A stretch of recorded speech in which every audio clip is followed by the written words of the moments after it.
एक टाइम ऐसा था कि भाई पुलिस वाले दिल्ली के अंदर या कहीं भी सुपर बाइक जब देखते थे ना तो फिर ये सोचते कि हाँ भाई डिसेंट राइडर है, ठीक ठाक राइडर है, ये राइडर होगा। हाथ कभी नहीं देते थे, कभी हाथ नहीं देते। भाई सुपर बाइक हर किसी का आजकल के टाइम में जो है वो ड्रीम है, मगर वो ड्रीम लेने से पहले आपको ये पता होना जरूरी है कि हम उस ड्रीम के लायक हैं या नहीं है।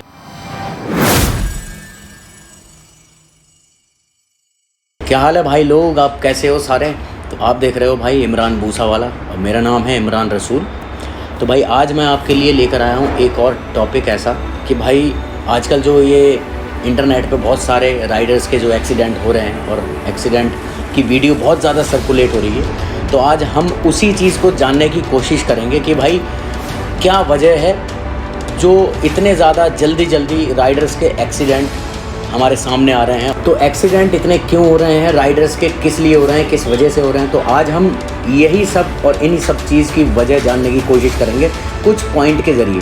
तो सबसे पहले भाई पॉइंट नंबर 1 पे मैं आ जाता हूँ। पॉइंट नंबर 1 कि भाई ग्रुप के अंदर जो सुपर बाइक के जो ग्रुप चलते हैं या नॉर्मल बाइक के जो ग्रुप चलते हैं, उन ग्रुप के अंदर एक्सीडेंट होते हैं, अक्सर होते हैं उन ग्रुप के अंदर। एक्सीडेंट होने की एक वजह ये भी है ग्रुप के अंदर कि ग्रुप के अंदर अगर किसी को हम शामिल कर रहे हैं तो भाई उसकी बारे में हमें, एक तो जो ग्रुप एडमिन होता है उसे उसके बारे में पता नहीं होता है, उसकी राइडिंग स्किल्स के बारे में नहीं पता होता है। दूसरी चीज़ उसके बारे में उसे ये नहीं पता होता है कि भाई कितने टाइम से ये राइड कर रहा है और इसे एक्सपीरियंस है भी या नहीं है राइडिंग का। पहला पॉइंट तो ये है ग्रुप के अंदर एक्सीडेंट होने का। ग्रुप के अंदर दूसरा एक जो ग्रुप राइड होती है उसके अंदर एक्सीडेंट होने का एक बड़ा कारण सबसे ज्यादा ये है कि भाई जब भी ग्रुप राइड होती है और एडमिन राइडर होता है उसको ग्रुप की राइड स्टार्ट होने से पहले भाई ब्रीफ करना होता है सबको, सारे राइडर्स को जो है बताना होता है, ग्रुप के रूल, ग्रुप के रेगुलेशन, सारी चीज बताना होता है, ओवरटेकिंग के बारे में बताना होता है और जिगजैग राइडिंग और जितने भी ये रेस राइडिंग वाले जो होते हैं इन सब के बारे में बताना होता है और वो बहुत ज़रूरी हो। मैंने काफ़ी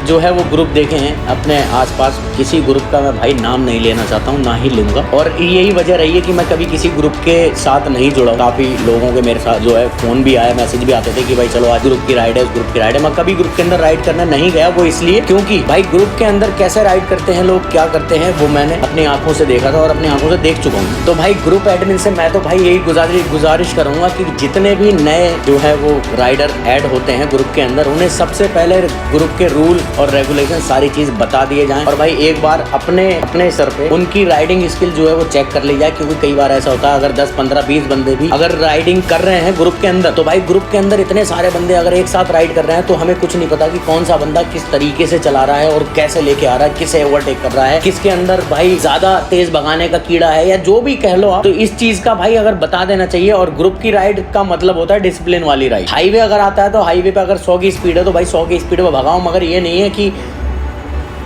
समझ रहे हो ना।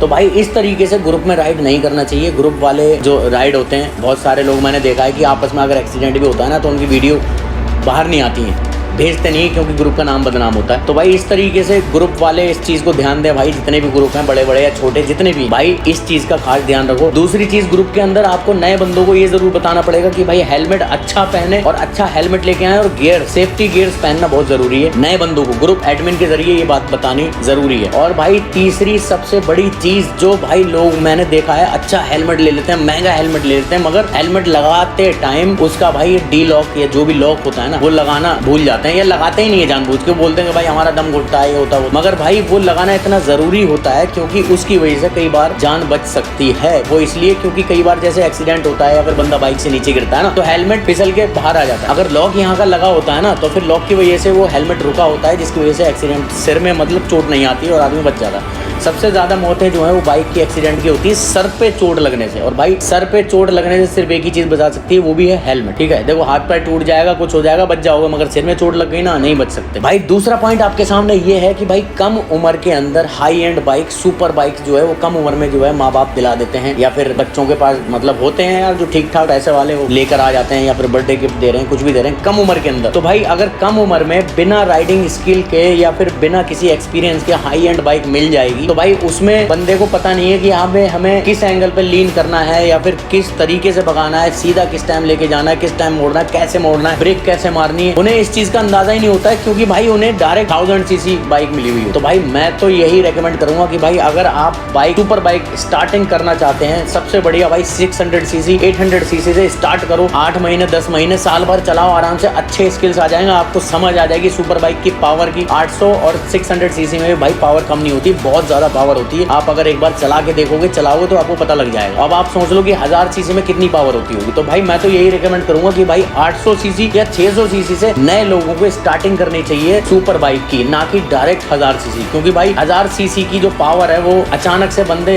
कई बार नहीं झेल पाते हैं। देखो चला तो सब लेते हैं, चलाने को मशीन है वो, तो जितना उसका कान ऐठोगे ना वो उतनी चलेगी, मगर मशीन को कंट्रोल करना भी आना चाहिए। क्योंकि कई बार ऐसा होता है स्पीड के अंदर अगर अचानक एकदम कर्व आ जाता है ना, तो कई बार जो है वो अच्छे स्किल राइडर भी जो है ना वो ढंग से कर्व नहीं कर पाते हैं। क्योंकि भाई ब्रेकिंग अचानक से लेना और ये सारी चीज पे डिपेंड करता है भाई राइडिंग स्किल। तो आप देखो मैं तो यही बोलूंगा आप सब लोगों से कि भाई राइडिंग स्किल्स होना बहुत जरूरी है। दूसरी चीज एक्सपीरियंस आप लो 600-800 सीसी। भाई तीसरा सुपर बाइक के एक्सीडेंट का कारण इंडियन रोड्स पे ये है कि भाई इंडियन रोड जो है वो नॉर्मल जो रोड होते हैं, लोकल रोड जो होते हैं भाई, ये सुपर बाइक बहुत ज्यादा भगाने लायक नहीं है, बहुत ज्यादा तेज चलाने लायक नहीं है। क्योंकि यहाँ पे कोई भी कहीं से भी आ जाता है और कोई भी लेफ्ट से राइट चला जाता है, कोई भी लेफ्ट से राइट चला जाता है, कोई भी राइट से लेफ्ट आ जाता है, कभी भी बिना इंडिकेटर दिए। या फिर अगर इंडिकेटर देंगे भी ना तो कौन सा वाला इंडिकेटर देंगे वो आपको भी पता है, भाई ये वाला इंडिकेटर दे, ये वाला या फिर ये वाला, चलो भाई इंडिकेटर दे दिया, हो गया काम। भाई साइड मिरर में कोई नहीं देखता कि भाई साइड मिरर में हम देख लें कि पीछे से कोई आ रहा है या नहीं आ रहा है, या फिर कितनी स्पीड में आ रहा है, कोई मतलब नहीं। और जानवर भी कहीं से भी आ जाते हैं रोड पे जो है, यहाँ पे लोकल में भी वैसे भी जानवर घूमते रहते हैं, दुनिया भर के भाई, गाय कुत्ते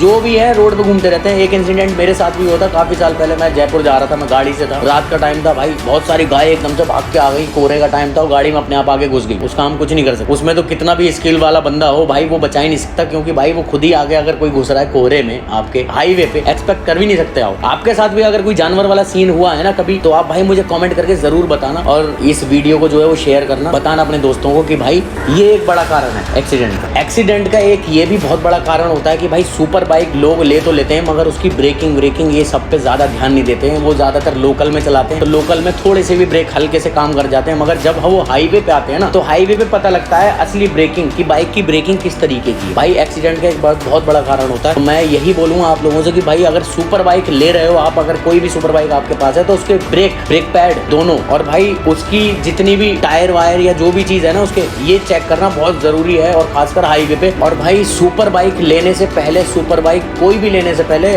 उसके बारे में समझना और उसके बारे में जानना बहुत ज्यादा जरूरी है, जो कि भाई आपकी जान बचा सकती है अगर वो जानकारी आपको नहीं है सारी। और दूसरी चीज आपने सेफ्टी गियर्स नहीं पहने हैं तो भाई ये बहुत बड़ा एक मौत का कारण बन जाता है एक्सीडेंट के बाद। सबसे पहले अगर आप सुपर बाइक ले रहे हो तो पहले अपने आप से खुद ये सवाल करो कि भाई आप स्किल्ड राइडर हो या नहीं। क्योंकि देखो सुपर बाइक है, हाई एंड बाइक है, जल्दी से इसके बारे में समझा नहीं जा सकता। अगर पहली बार कोई सुपर बाइक ले रहा है या सुपर बाइक चला रहा है तो भाई जल्दी से नहीं ले। एक वीडियो एक्सीडेंट की मैंने इससे पहले भी बना के डाली हुई है, निंजा की, जिसमें एक फ्रेंड ने अपने फ्रेंड को निंजा दिखाई थी और फिर वो निंजा उसने फर्स्ट टाइम चलाई, वो गया तो मगर वहां से वापस नहीं आया, इतना तगड़ा एक्सीडेंट हुआ था उसका। मैं उसका आई बटन में जो है वो डाल दूंगा लिंक, और भाई वो वाली वीडियो देख जरूर लेना आप। और निंजा की हालत देखना उसमें कितनी बुरी हो रखी है, बहुत बुरी हालत हो रखी है। और वो बंदा जो है कम से कम 5 से 7 महीने जो है वो कोमा में रहा था। उसके बाद वो अब मतलब अब थोड़ा ठीक ठाक है, मगर पैर वैर में उसको थोड़ी दिक्कत है, तो वो वीडियो जरूर देखना। और भाई जितने भी पेरेंट जो है ये वीडियो देख रहे हैं तो भाई ये वीडियो अपने बच्चों को जरूर दिखाओ, अपने दोस्तों को भेजो, अपने रिलेटिव्स को भेजो जो सुपर बाइक लेने की बात करते हैं। भाई सुपर बाइक हर किसी का आजकल के टाइम में जो है वो ड्रीम है, और भाई ड्रीम है तो भाई लेना बनता है, ड्रीम पूरा करना जरूरी भी है और ठीक भी है। मगर वो ड्रीम लेने से पहले आपको ये पता होना जरूरी है कि हम उस ड्रीम के लायक हैं या नहीं है, या फिर उस ड्रीम के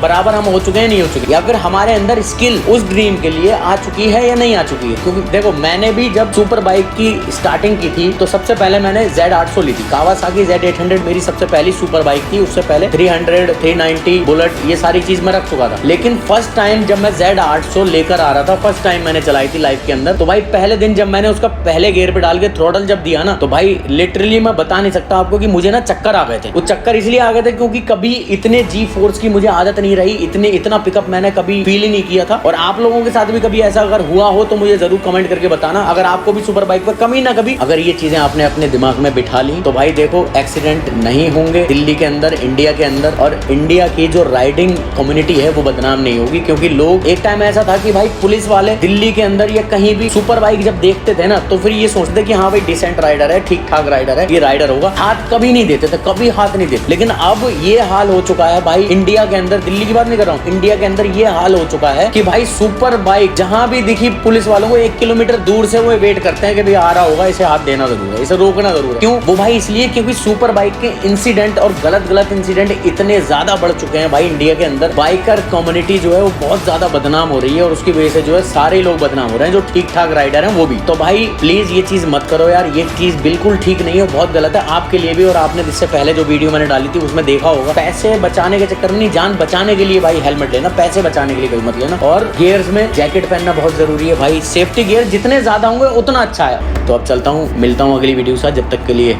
बाय बाय।